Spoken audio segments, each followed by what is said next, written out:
Bismillahirrahmanirrahim. Assalamualaikum warahmatullahi wabarakatuh. Welcome back to my YouTube channel. Perkenalkan, saya Fauzia Riyati dan hari ini saya akan membahas mengenai sejarah dan perkembangan akuntansi syariah. Nah, dalam pembahasan hari ini akan ada beberapa materi. Yang pertama ada sejarah dan perkembangan akuntansi. Yang kedua sejarah dan perkembangan akuntansi syariah. Ketiga prosedur dan istilah akuntansi syariah. Terakhir hubungan akuntansi modern dan akuntansi syariah. Baik, langsung saja ke materi hari ini. Nah, langsung saja nih pada materi yang pertama, yaitu tentang sejarah dan perkembangan akuntansi konvensional. Nah, akuntansi itu dikenal sebagai sistem pembukuan double entry, dan menurut sejarahnya, teori akuntansi itu muncul pertama kali itu di Italia oleh seorang pendeta, yaitu Luca Pacioli pada abad ke-13.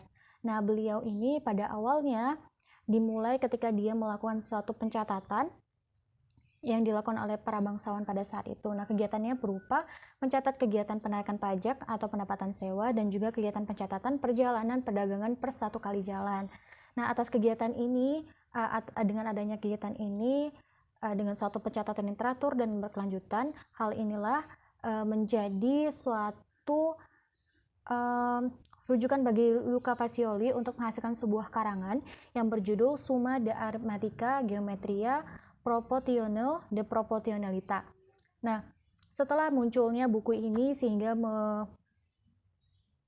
memacu terjadinya perkembangan teori akuntansi modern hingga saat ini. Nah, kemudian bagaimana sih perkembangan akuntansi di Indonesia?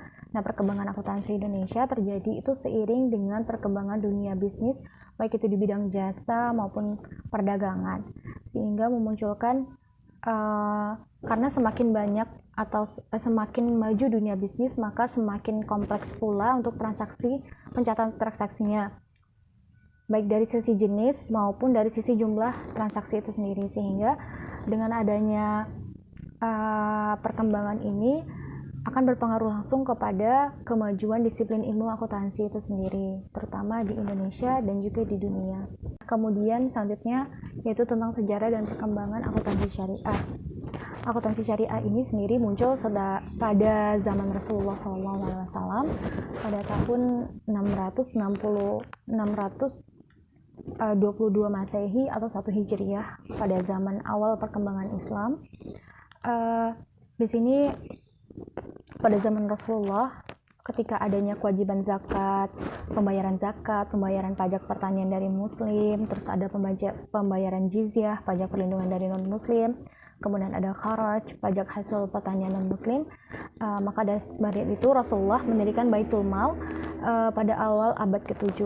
Nah, dengan adanya Baitul Mal ini pastinya pengumpulan dana baik itu dari zakat ataupun pajak akan dikumpulkan dalam satu tempat dan kemudian akan dilakukan pencatatan terkait pemasukan yang diperoleh pada saat itu. Nah, kemudian pencatatan akuntansi itu sendiri cukup mengalami perkembangan yang signifikan pada zaman empat khalifah, yaitu pada tahun 636 Masehi, yang mana pada pemerintahan Abu Bakar radhiyallahu anhu pada saat itu pengelolaan Baitul Mal masih sangat sederhana karena pemasukan dan pengeluaran dilakukan dengan seimbang, hampir tidak ada sisa dari hasil pengelolaannya. Kemudian pada saat kepemimpinan Umar bin Khattab radhiyallahu anhu terjadi perubahan sistem administrasi yang cukup signifikan. Dan Khalifah Umar pada saat itu memilih beberapa petugas untuk mengelola dan melakukan pengelolaan dan pencatatan dari Persia untuk mengawasi pembukuan Baitul Mal pada saat itu. Nah, kemudian setelah adanya perkembangan cukup signifikan dari masa Umar, kemudian berkembang terus hingga saat ini, hingga sampai pada saatnya akuntansi syariah masuk di Indonesia, yaitu pertama kali pada tahun 1997. Nah, munculnya akuntansi syariah di Indonesia ini pastinya dikarenakan adanya kebutuhan dari lembaga-lembaga, terutama lembaga keuangan syariah pada saat itu, yaitu bank. Kemudian dan sekarang ini banyak sekali muncul perusahaan-perusahaan yang membutuhkan pencatatan akuntansi secara syariah begitu.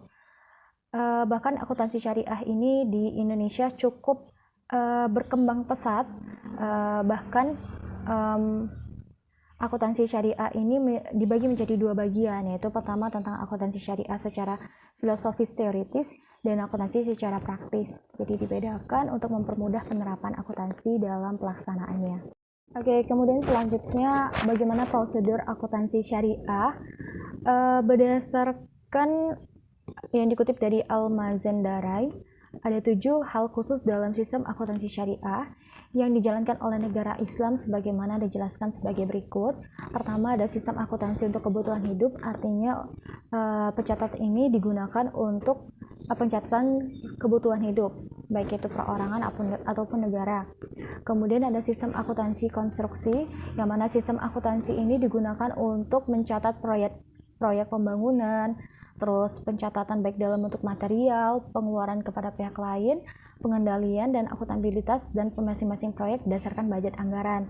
Kemudian ada sistem akuntansi pertanian yang berfokus pada fokus pada pencatatan dan pengelolaan persediaan pertanian baik dalam bentuk fisik. Kemudian ada sistem akuntansi gudang. Nah, ini sistemnya untuk mencatat pengembalian barang negara, tapi baik itu mencatat barang masuk atau keluar dari gudang itu. Kemudian sistem akuntansi mata uang, ini sistem yang memberikan hak kepada pengelolanya untuk mengubah emas dari perak yang diterima menjadi pengelola menjadi koin sekaligus mendistribusikannya. Kemudian ada sistem akuntansi peternakan, yang mana sistem ini mencatat keluar masuknya ternak berdasarkan pengelompokan binatang serta nilai uang. Dan terakhir, sistem akuntansi pembendaharaan, yaitu untuk mencatat penerimaan dan pengeluaran harian negara, baik dalam bentuk nilai maupun barang. Nah, terakhir, apa sih hubungan akuntansi modern dengan akuntansi syariah? Nah, akuntansi yang awalnya muncul pada masa zaman Rasulullah itu masih bersifat sederhana dan tidak kompleks. Jadi transaksi yang terjadi pada saat itu hanya transaksi yang sederhana saja gitu. Nah, kemudian dengan adanya seiringnya perkembangan zaman, semakin kompleks, semakin banyak perusahaan, semakin maju, artinya akan ada banyak transaksi-transaksi lain yang muncul di luar yang sebelumnya belum pernah terjadi begitu, sehingga dengan adanya modernisasi ini diharapkan akuntansi syariah akan terus bisa berkembang sesuai dengan perkembangan zaman, namun tidak menghilangkan unsur-unsur syariat Islam yang terkandung dalam akuntansi syariah itu sendiri, sehingga dibutuhkan sekali untuk kemajuan ilmu disiplin akuntansi syariah pada saat ini. Baik, mungkin itu saja yang dapat saya sampaikan. Lebih dan kurangnya saya mohon maaf.